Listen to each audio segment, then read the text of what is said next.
ये सब फर्जी है, ये सब बता फर्जी है? और क्या। हाँ। ये सिर्फ मुसलमानों को टारगेट कर रहे हैं और कुछ नहीं कर रहे, मुसलमानों को टारगेट। सिर्फ मुसलमानों को। ये 24 का इलेक्शन जीतने का सब सिलसिला बनाए हुए हैं। अरे 24 के इलेक्शन के लिए। जी, और कोई मसला नहीं है इनका। ये सिर्फ मुसलमानों को टारगेट बना के ढूंढ ढूंढ के ये कर रहे हैं। ये अब 24 तक नचाते रहेंगे, अतीक अतीक अतीक अतीक रटते रहेंगे तोते की तरह। अच्छा। हाँ, और कुछ नहीं है ये।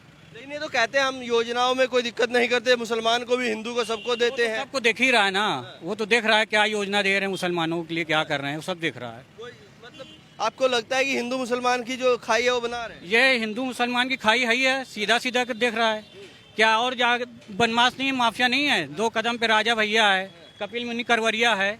ये 6 महीने से आगे आजीवन कारावास से टहिल रहा है। कोई वो है इसका? कुछ नहीं है। ये सिर्फ मुसलमानों को टारगेट करा जा रहा है। वो कहते हैं माफिया कोई भी हो, मुसलमान हो हिंदू हो। वो झूठ बोल रहा है, अपने संरक्षण में सबको लिए हुआ है जितने इसके नीचे बैठे हुए हैं। ब्रजेश मिश्रा क्या है, इसका बाप है क्या जो लिए हुआ है? साथ में क्यों बैठा ले हुआ है? सब ये सब 2-2 कदम पे हैं, इनको क्यों नहीं पकड़ रहा है? इनके लिए क्या माफिया गिरी नहीं गिरा था? क्यों बिल्डोजर नहीं लेके गया अभी तक? और टेनी के यहाँ का नहीं बिल्डोजर ले गया जो 4 लोगों को रौंदा उसने?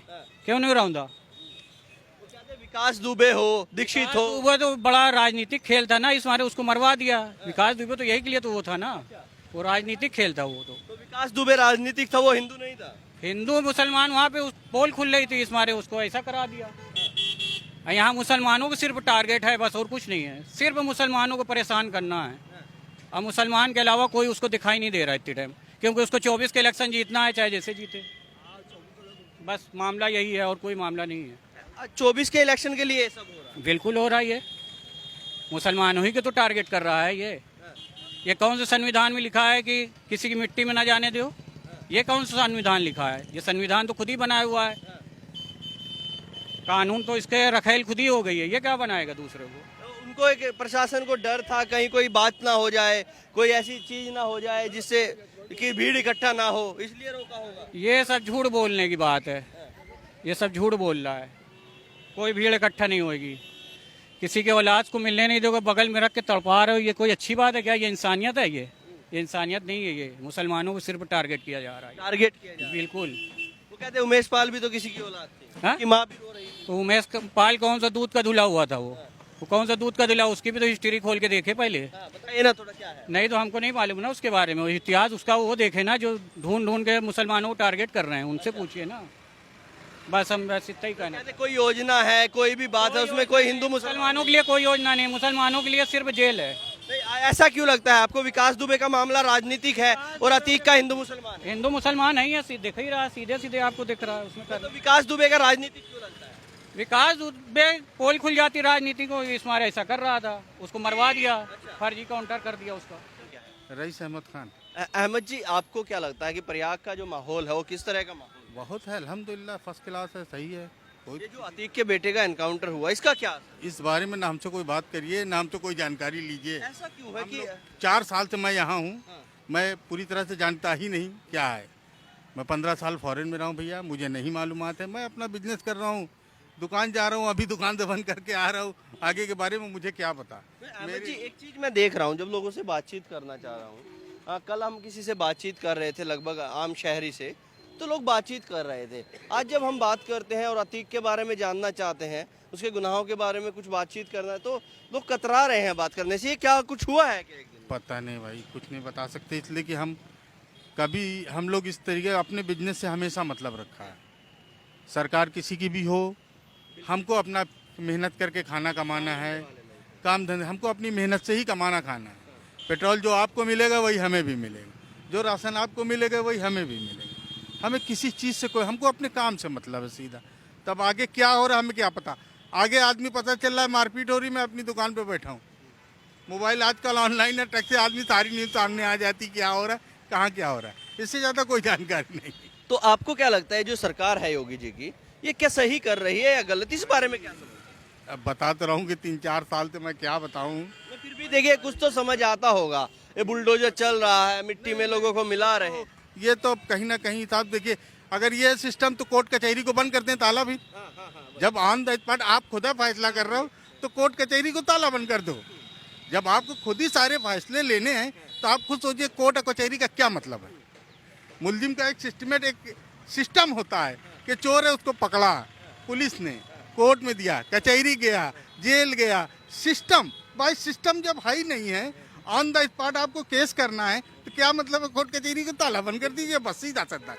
और किसी के बारे में अच्छा और बुरा कहने का मेरा कोई अधिकार नहीं है कि सरकार अखिलेश की अच्छी थी, ये योगी जी की अच्छी है। फर्क हमारा इतना है कि ये गलत जैसे कोर्ट कचहरी का मतलब बंद कर दीजिए आप।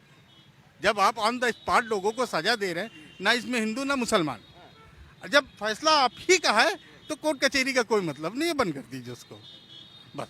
वो कहते हैं माफियाओं को मिट्टी में मिला देंगे, और आज वही हो गया, आज असद को मिट्टी में मिला दिया। बिल्कुल। तो मतलब क्या है कोर्ट का, जब मिट्टी में आप मिला रहे हो तो कोर्ट कचहरी का मतलब क्या है, बंद करिए ना कोर्ट कचहरी। जज है, ये सारी चीज़ों का सिस्टम जो चल रहा है ये बंद कर दीजिए आप, कोर्ट कचहरी वाला आप डायरेक्ट करिए। आप जो भी सिस्टम कर रहे हैं डायरेक्ट करिए ऑन द स्पॉट। आप ये जज है, वकील है, कोर्ट है, सुप्रीम कोर्ट है, ये सारे चीज़ें इनको कोई मतलब नहीं है। फिर आपका जो भी है सिद्धांत बहुत अच्छा सिद्धांत है कि गलत जो करेगा उसके साथ गलत होना चाहिए, सही के साथ सही हो, गलत के साथ गलत है। तो अतीक तो माफिया था ना, अगर उसके साथ कुछ ऐसा देखिए अगर माफिया था, जो सरकार उनके साथ कर रही है उससे पब्लिक खुश तो नहीं है। पब्लिक नहीं खुश है ना कि भाई उन्होंने जैसा किया वो आज 7-8-10 साल से जेल में है, जैसा भुगतान उन्हें किया वो भुगत रहे हैं, मगर उससे पब्लिक को कोई लेना देना नहीं। तो वो उनकी अपनी कहानी है, वो ना हम आम जनता पब्लिक को देने वाले हैं, ना सरकार आम जनता पब्लिक को देने वाली है। तो वो उनकी अपनी जगह है, अपनी कहानी, वो उनकी अपनी जगह है। अब देखिए वो माफिया थे, 8-10 साल से जेल में, मायावती की सरकार में भी थे, तो उनका भाई उन्होंने जो गलत किया होगा वो उसकी सजा वो काट रहे थे।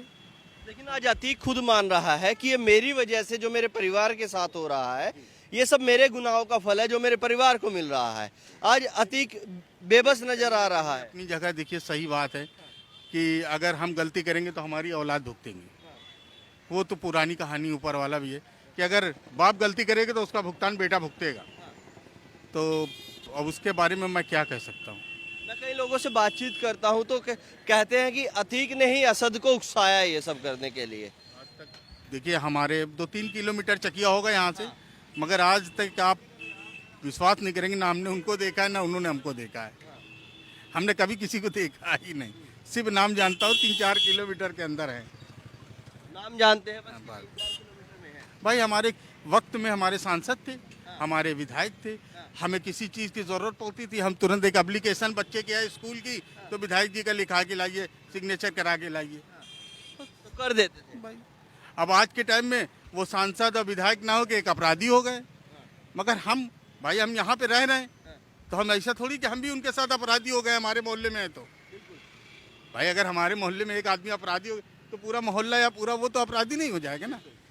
बस उसमें सिस्टम है, मगर आज तक हम लोगों ने कभी किसी को देखा ही नहीं। अब तो ये टीवी और चैनल न्यूज़ पे सुन रहे हैं कि फला ऐसा हो गया, फला ऐसा। आप खुद समझदार हैं, जान लो कि आदमी इस वक्त काम में इतना व्यस्त हो चुका है, काम की सिस्टम इतना ख़राब हो चुकी है कि किसी के पास इतना वक्त ही नहीं मिलता कि कहीं 1 घंटा जाके बैठ पाए। और जो बैठेगा वो गलत आदमी बैठेगा, सही आदमी कभी नहीं बैठेगा। लेकिन इस सरकार में जो हो रहा है लगातार, कहीं ना कहीं विपक्ष का कहना है, 1 मिनट और दूंगा, कि मुसलमानों को टारगेट किया जा रहा है, उनके घरों पर बुलडोजर चढ़ाए जाते हैं, घर तोड़े जाते हैं। नहीं, ऐसा तो मैं नहीं कह सकता कि इसमें सभी लोग शामिल हैं, और मुस्लिम नॉन मुस्लिम सभी लोग हैं, नॉन मुस्लिम के भी हैं, ऐसा नहीं है कि मुस्लिम के ही है, नॉन मुस्लिम के भी हैं, सभी पे हो रहा है। हाँ सभी। अखिलेश यादव स्टेटमेंट दे रहे हैं कि भाईचारा खराब कर दिया, अब हिंदू मुसलमान एक साथ नहीं बैठता। वो सब नेतागिरी है, उसको आप क्या कहेंगे, जानते हैं आप। क्या लगता है हिंदू मुसलमान का भाईचारा है? ऊपर वाले के करम से बहुत है, आज भी हम लोगों का सब एक साथ है, सब साथ में उठना बैठना, कोई तकलीफें नहीं है। हमको एक दूसरे से कोई तकलीफ कभी थी ही नहीं, जो थी सब आपस में सरकार की ही थी, मगर आम पब्लिक आवाम जनता की, हिंदू मुसलमान की कोई तकलीफ नहीं थी। हम लोग सब एक साथ बैठना उठना मिलना जुलना, कभी आज 2500 बरस हो गया, कभी ऐसा कुछ नहीं, कभी हम लोगों में कोई तकलीफ जो थी सब सरकार की थी। हिंदू मुस्लिम राइट और ये वो ये सब सिर्फ सरकारों की है, मगर आवाम की और जनता की ये सब कोई शिकायत नहीं है कि हिंदू है मुसलमान है, कोई तरह की कोई शिकायत नहीं है, कोई शिकायत नहीं है, कोई आम जनता की शिकायत नहीं है। बढ़िया चल रहा है सर, फर्स्ट क्लास, और त्यौहार भी हमारा फर्स्ट क्लास गुजरेगा। First class. अभी होली भी देखिए फर्स्ट क्लास गुजरी है। क्या नाम है? Mohammed Faizan. Thank you sir. क्या नाम बताया? मोहम्मद फैजान। थोड़ा जोर से बोले फैजान जी। मोहम्मद फैजान। तो आपको क्या लगता है जो अतीक के बेटे के साथ हुआ, क्या सही हुआ? सही नहीं हुआ, गलत हुआ है इसका। गलत हुआ है। जी, क्यों लगता है आपको ऐसा कि गलत हुआ है? गलत ये हुआ है कि जब सुप्रीम कोर्ट, गलत ये हुआ है कि जब अदालत जो है, सुप्रीम कोर्ट जो है, सब कुछ है, तो उसको जो है जैसे बाप को जो है सज़ा दिया गया था, उसको भी सज़ा दिया जाता, उसको जो है इनकाउंटर नहीं किया जाता। एनकाउंटर नहीं करना चाहिए? नहीं। तो क्या कोर्ट के थ्रू सजा देनी चाहिए थी? और क्या, कोर्ट की वजह से सज़ा देना चाहिए, जो होना चाहिए उसको सुनाना चाहिए। कोर्ट सब कुछ है, जो वो फैसला करेगा वो सबके सुनेगा। हाँ। मगर ये गलत हुआ है भाई। गलत हुआ है। जी। तो देख, आप क्या चाहते हैं, क्या होना चाहिए था इसमें? अब हम क्या बता सकते हैं भाई, जो होना था हो गया। जो होना था हो गया। उसके आगे क्या हम नहीं कर सकते। कुछ नहीं बोलना चाहते उसके आगे? आपका क्या नाम है भाई साहब? शाहिद। शाहिद। शाहिद को क्या लगता है जो अतीक के बेटे के साथ हुआ, एनकाउंटर हुआ, क्या सही हुआ? हाँ, नहीं सही नहीं हुआ, गलत हुआ है। गलत हुआ है। ऐसा क्यों लगता है आपको कि गलत हुआ? गलत ये हुआ कि उसको कानूनी तौर से सजा मिलनी चाहिए थी, अच्छा, कोर्ट में पेश करते। कानूनी तौर पर। लेकिन कहते जब उसने उमेश पाल की हत्या की तो उस टाइम कानून कहाँ था? तो गलत तो उसने भी कानून तोड़ा ना, तो कानून वालों ने भी तो कानून तोड़ दिया ना। हाँ। उसने कानून तोड़ा, गलत तो उसने भी करा था, लेकिन उसको कानून के तरीके ही सजा मिलनी चाहिए थी। पुलिस कहते पुलिस पकड़ने गई थी, उसने सामने से फायरिंग कर दी, इसलिए सब करना पड़ा।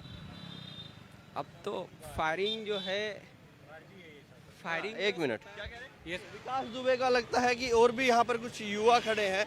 अरे रुकिए भाई साहब, अरे बात नहीं करना चाहते, चलिए आप बात करेंगे 2 मिनट। चलिए, कुछ लोग हैं जो बात नहीं करना चाहते, कुछ हैं जो करना चाहते हैं। अब तक के लिए इतना ही। फिर एक बार आपको बता दूं, ये अटाला है, यहाँ पर ही आप देखेंगे मार्केट है, रोजेदार तकरीबन यहाँ पर शाम को पहुँचते हैं और उनकी भीड़ इकट्ठी होती है। एक समय ऐसा था कि अतीक और अतीक का परिवार भी यहाँ पर आया करता था, और वहीं पर आज हम बातचीत कर रहे हैं। बिल्कुल बगल में अतीक का घर है, यहाँ से आप कुछ कदम जाएंगे तो अतीक के घर पहुँच जाएंगे। अब तक के लिए इतना ही। मैं हूँ रोहित शर्मा, आप देख रहे हैं हिंदुस्तान 9। जय हिंद।